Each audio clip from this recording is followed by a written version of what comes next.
Finally मैं निकल चुकी हूँ अपने घर के लिए।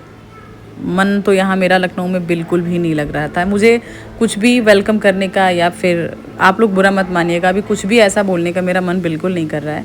तो प्लीज़ मेरे आप लोग फीलिंग को समझना, मेरे दुख और मेरे दर्द को समझना कि मैं अभी कुछ नहीं बोल पा रही हूँ। डायरेक्ट मैं ब्लॉगिंग स्टार्ट कर रही हूँ कि मैं कहाँ जा रही हूँ, क्या कर रही हूँ। तो आज मैं निकल गई हूँ अपने घर के लिए, अपने गाँव के लिए।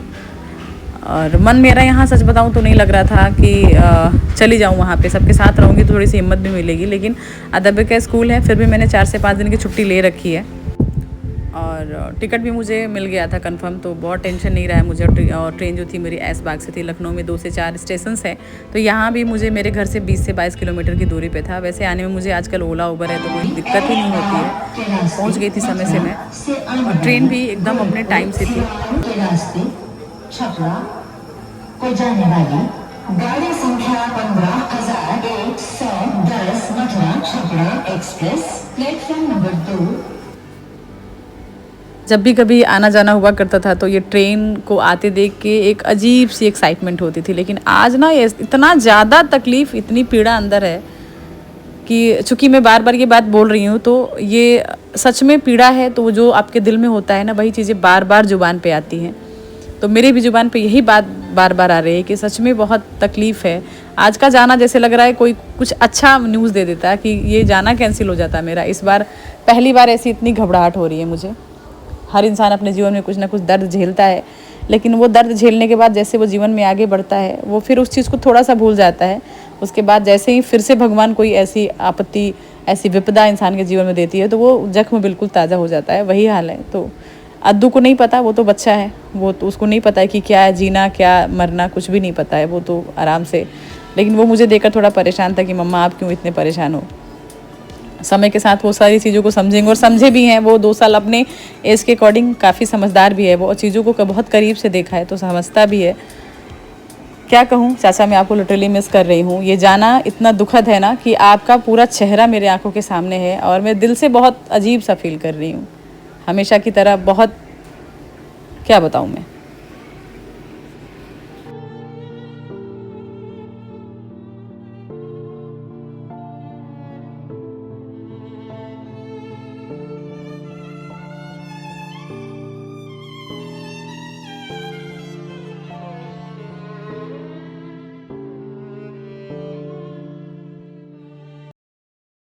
तो फिलहाल मुझे यहाँ पे आए हुए हो गए हैं ऑलमोस्ट 12 से 15 घंटे, और के बाद सिचुएशन क्या रहता है ऐसे घर में वो अंडरस्टूड है।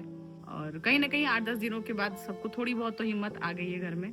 जब परिवार एक साथ जुटता है तो कितना भी बड़ा गम क्यों ना हो, और मिल बांट के इंसान दुख को बांट लेता है और बहुत अपने आप को मजबूत कर लेता है। तो ये टाइम तो ऐसा नहीं था अभी होने का, लेकिन ईश्वर के आगे किसी की ना कभी चली है और ना चलेगी।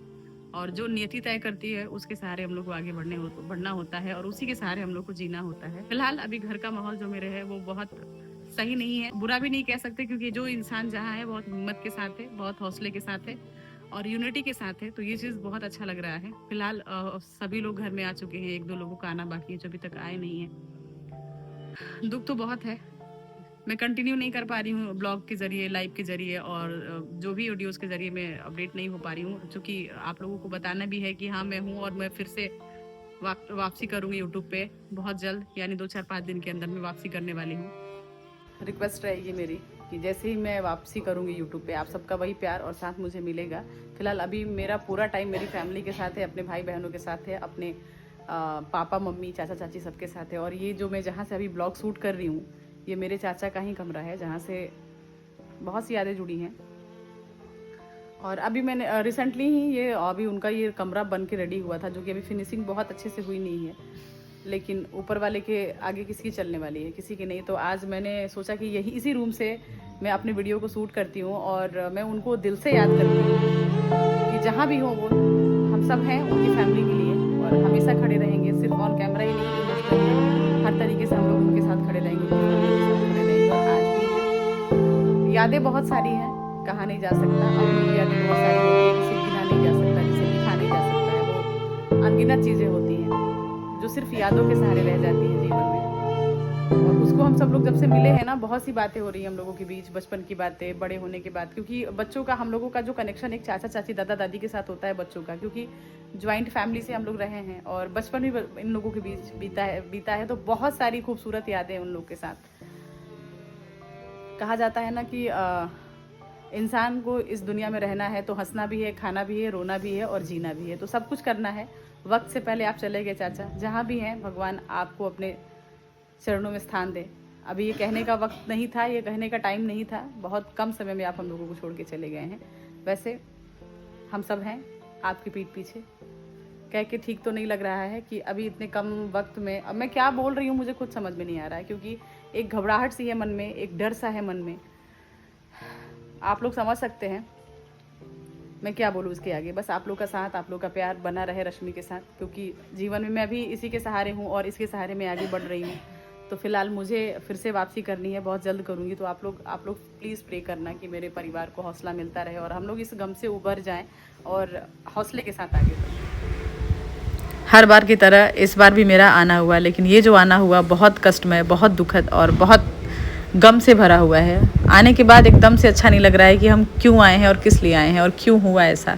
इवन पापा चाचा को देख के तो और अजीब सा लग रहा है कि जो मतलब 3 भाई लोगों की एक जोड़ी थी ना, जिसे देखने की आदत थी, और अब मतलब इन लोगों को अकेला देख के बहुत अजीब सा फील हो रहा है। कल पापा ने एक बात कही कि जब हम तीनों भाई मिलते थे तो साथ में बैठते थे, तो एक कुर्सी खाली दिख रही है ना, तो वो सोच मतलब सुन के गला सा भर जा रहा है। बट हौसला और फैमिली जो है वो खड़ी है, बुआ लोग, मम्मी, सबके चेहरे पे एक दुख है, एक तकलीफ़ है।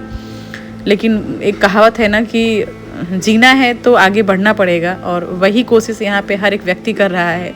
उनको याद करके, और उनके लिए सच्ची श्रद्धांजलि यही होगी ना कि हम लोग हिम्मत के साथ उनके जो कार्य छूटे हैं, जो छोड़ कर गए हैं, वो उनको पूरा करिए लोग मिलके, हम सब मिलके। यही उनके लिए सच्ची श्रद्धांजलि होगी। 2 से 4 दिन के बाद एक जो रस्म निभाई जाती है वो है यहाँ पे, लेकिन बारिश की वजह से इतने ज़्यादा टेंशन हम लोगों को हो गई है। बारिश लगातार यहाँ पे हो रही है और पानी जमा हो जा रहा है, तो इसको लेकर थोड़ा सा परेशानी बनी हुई है। फिलहाल भगवान हैं, उनसे हम लोग प्रे कर रहे हैं कि उस दिन भगवान आप सब कुछ अच्छे से रखना, ऐसी कोई परेशानी मत देना, रिक्वेस्ट है आपसे।